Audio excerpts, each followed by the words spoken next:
د میږیانو د ژوند په اړه یو څه جالب معلومات.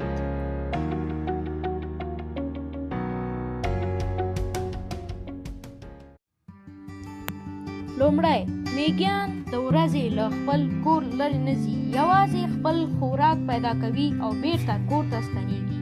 د میږیانو زیاتره خوراک مړه شوي حیوانات وي، هغه خوري او بیرته خپلو سوریو یا کورونو ته ستنېږي.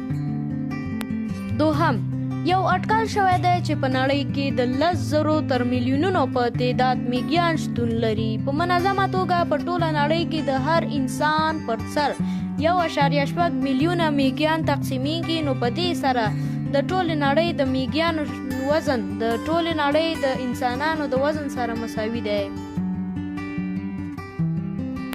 دریم، له یو میږي سره دا غم نشته چې بل څومره کار کړی او څومره خواړه یې راټول کړي، ځنډ نه کوي، لاس تر زنې نه کیني او په دې فکر کې نه وي چې ولې باید دومره هڅه وکړي. څلورم، له خپلو لږو حقوقو څخه هم سر نه ټکوي، هغوی یوازې له خپلو هڅو او زیارونو څخه خپله برخه ترلاسه کوي.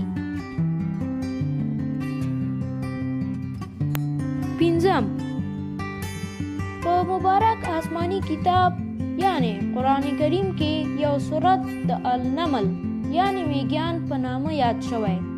میږیانو ته له دې امله نمل ویل کیږي چې حرکت او خوځښت یې زیات او آرام یې لږ دی.